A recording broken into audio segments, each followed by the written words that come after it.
Donc, j'avance maintenant. Je vais être Dr. Stephen Hoffman, une petite introduction. Et je vais demander Dr. Hoffman, et il va nous amener à cette perspective globale que Dr. Tam a commencé. Elle est vraiment distinguée, des rôles et fonctions distinguées pour le Canada. Dr. Hoffman est le président distingué pour épidémie légale. Très intéressant dans les points de référence de Dr. Tam et aussi des utilisations des données, des collectes des données, aussi de scientifiques à York University de Global Law, Health and Science, et aussi de la laboratoire de stratégie, directeur aussi de la santé organisationnelle du monde, le WHO. Mais il est ici avec nous comme directeur scientifique de la population et la santé publique à l'Institut canadien de recherche. Stephen va parler aujourd'hui à ceux qui par la feuille de route de la Nations unies et la récupération de levier, la pouvoir de science qui est résiliente, qui est en durabilité aussi, qui est vraiment aligné avec Dr. Tam vient de nous parler. Et ce qui est intéressant ici, c'est un document qui mène le développement avec le secrétaire général demandé des Nations unies. C'est un feuille de route qui a été libéré ou c'est un rapport de chef qui a été aussi libéré ou mis en place, un guide global, si vous voulez, pour avoir une équitable, résiliente récupération de la COVID-19. Et il y avait aussi une participation aussi, processus en place. Et Theresa Tam, elle avait mentionné auparavant, les choses changent vraiment rapidement, en perpétuité, avec une vitesse et une cadence extraordinaire. 20 jours, puis donc vous avez eu 10 semaines de fait cet processus de participation, mais ça faisait aussi une partie de la réplique du Canada et l'appui au Canada vers les Nations unies pour protéger les sociétés, protéger des vies et faire avoir une récupération plus vite. Dans notre première série de conversations, on a eu d'avoir un but d'aller à rebours pour aller mieux. Donc, c'est vraiment aligné ce qu'on avait écouté en avril. Je vais vraiment lire pour le général secrétaire. Je pense on parle beaucoup de ça et d'apprendre de ça. Cette feuille de route est vraiment utile qui peut être utilisée par des agences de fondation, des chercheurs, des gouvernements, des instituts internationaux et aussi pour des leaders qui vont être dans le futur les leaders en place. Donc,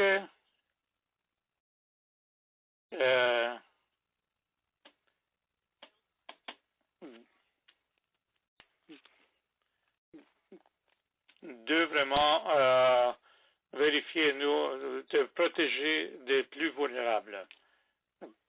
Si tous les efforts de recouvrement ne trouvent pas, on va échouer de construire le meilleur monde qu'on avait eu au commencement de cette pandémie. Donc, ce que Theresa vient de faire, personne n'est protégé et si toujours, nous sommes tous protégés. On va revenir à certaines questions aussi qu'on avait eues. Merci pour être ici aujourd'hui. Dr. Becker, merci beaucoup pour cette invitation, pour votre centre de collaboration aussi qui nous amène ici. Je l'apprécie vraiment. J'aimerais juste aussi ajouter que féliciter Dr. Tam, tout le bureau de cette bureau-là de santé. Et je pense que le rapport décrit vraiment un rapport charnière parce que ça nous aide beaucoup à nous guider à travers de cette pandémie-là et de penser cette autre étape, cet autre stage, si vous voulez, qu'on peut avoir une meilleure récupération. Et de aussi penser du contexte qui a été écrit, rédigé ce rapport-là pendant la pandémie, quand tout le monde était vraiment occupé à leur dimension quotidienne et d'amener ça en avant à ce temps-là, des félicitations de Dr. Tam et tout le bureau de Dr. Tam qu'elle travaille avec. Et elle a notre appui, félicitations. Aujourd'hui, je vais parler sur cette recherche de Nations Unies, cette feuille de route, si vous voulez, cette conversation qu'on pourrait avoir après, mais j'aimerais juste mettre en exergue d'où il vient cette feuille de route. Pour le rapport de CPHO, et il y a beaucoup de similarités, mais il y a des différences aussi, puis on verra les deux côtés, si vous voulez, dans quelques secondes. En espérant on pourrait voir les diapositives ici qui viennent d'arriver, cette perspective globale, si vous voulez, c'est clair que il y a beaucoup des impacts qui ont été vraiment de loin. Et c'est clair que c'est pas juste qu'une pandémie ou un virus. Oui, c'est un virus également, mais c'est une pandémie. Donc, il y a des conséquences économiques et il y a des choses d'injustice, il y a des plateformes d'injustice aussi qui seront créées. Donc, comment on va s'en sortir de ça? On devrait penser dans un contexte plus ouvrable, plus large, si vous voulez, dans notre univers. Notre but avec les statistiques sont clairs. Ça a été pas une des meilleures années, ça c'est clair, pour le développement, pour 2021 nous donne aussi une indication que ce n'est pas, peut-être ça n'aurait pas les meilleures années. Il y a beaucoup de pauvreté extrême. 80% des enfants n'ont pas été dans les écoles de scolarité. Donc, comparé à 30%, des chiffres qui sont peut-être sous-estimés. Maintenant aussi, pour les prisons, qu'il y a trop de prisonniers dans les prisons, qui peut causer aussi un surpeuplement dans ces surpopulations dans les prisons. Ça, c'est notre problème. Maintenant, cette feuille de route de la Nation Unie et les rapports de Dr. Tam, vraiment de regarder pour une meilleure récupération qui est plus équitable, plus résiliente, différentes dimensions aussi qu'on pourrait penser. Mais c'est incroyable le chevauchement aussi avec les deux efforts. Il y a peut-être quelque chose de canadien, si vous voulez, avec ça, une touche canadienne. Mais dans notre processus, on avait beaucoup de participants engagés, et beaucoup de personnes qui étaient proactifs à travers de différentes agences. Et on avait aussi plus de consultations virtuelles aussi également. Et résultat que, en pensant à travers de ça, ce qui était clair, même si on a des défis différents, on a des défis similaires. Et équité, vraiment, c'est à la première ligne. Même dans les sociétés de plus riches, ils sont encore là, les problèmes. Et dans les sociétés pauvres aussi également. Donc, en termes de similarité, il y a des différences. De vraiment voir cette feuille de route a une perspective globale, mais une perspective aussi de recherche, si vous voulez. Ça, il y a deux choses, deux volets. Voilà la boîte de chat qui est là pour vous, que vous allez voir ça après. Restez vraiment à l'aise, si vous voulez. C'est la Nation Unie, feuille de route COVID-19. Donc, avec les objectifs, c'est d'anticiper c'est quoi qu'on a besoin comme des nécessités de connaissances et comment on va récupérer. Mais les choses qu'on devrait penser maintenant, donner une réplique, mais de faire en sorte aussi aujourd'hui maintenant, c'est quoi? De penser ça, non seulement c'est quoi les nécessités, mais cet processus de participants, de pousser et tout le monde sur la même diapason. Nous ne sommes pas tous dans les mondes virtuels, mais on a de bonnes volontés là, des personnes et tout ça. De saisir ce moment-là. Ce qui est clair maintenant, avec cette feuille de route, qu'il y a un message unique autour de comment des socio-économiques, récupération d'économiques sociaux, on devrait le voir dans les actions qu'on va prendre, qu'on le voit déjà, qui représente une opportunité de génération afin d'avoir des changements, des modifications transformatives. Que nous sommes tous au courant qu'on aurait besoin de faire le changement. Mais avec cette, si vous voulez, COVID qui nous pousse à ça, avec des changements, modifications transformationnelles. Et spécifiquement, si je pourrais montrer mes diapositives, ça peut mettre en exergue, à ce moment, on a un grand choix. On pourrait mettre notre but, un meilleur environnement, ou aller dans le status quo, la même chose. Mais cette réplique pour cette status quo qu'il appelle, de rester en même position, comment on va le faire? Et on sait comment le faire parce qu'on était là avant. Donc, le status quo reste. Mais ce qui est négatif avec ça, et voilà le diapositive maintenant pour les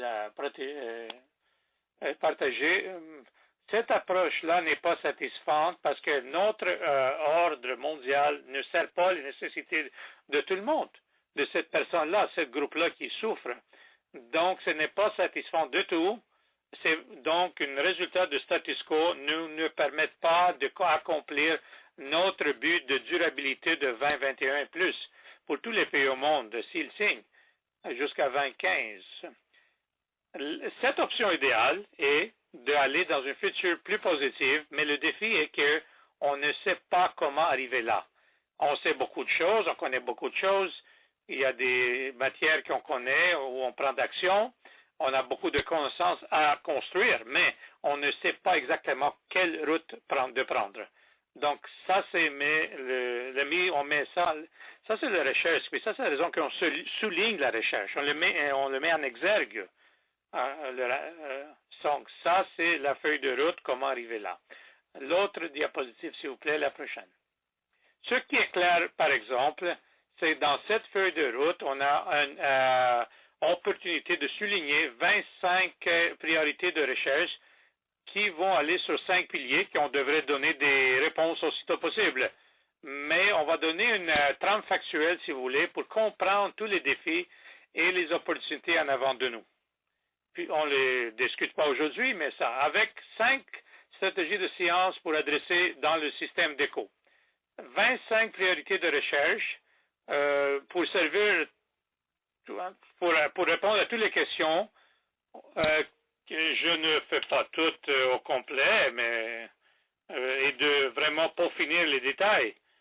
Mais tous les 5 priorités ont une question unique. Comment le COVID-19, pendant cette récupération de l'économie sociale, pour avoir des bénéfices ou des avantages directs avec les interventions qu'on met en place. Puis en même temps, concomitant d'avoir des avantages pour l'équité, résilience, durabilité. Et comment on va faire en sorte, si on agit aujourd'hui, on va aller, puis on va désigner le futur qu'on veut. On devrait penser de ça, de donner une forme, une silhouette à la future. Et ce qui nous montre ici la mise en exergue, souligner que oui, c'est bon, mais même d'aller loin, c'est des solutions qui peuvent avoir un co-avantage, si vous voulez, pour avoir aussi qui va accomplir des avantages directs, trois avantages. Donc, l'autre, on parle d'équité, de résilience, de durabilité, sont tous nécessaires pour avoir une récupération qui est meilleure. On devrait retourner sur un monde qui est plus équitable, il y a plus de durabilité, mais on devrait avoir la résilience qui est là aussi également. Maintenant, on va juste escamoter la prochaine ou les prochaines diapositives.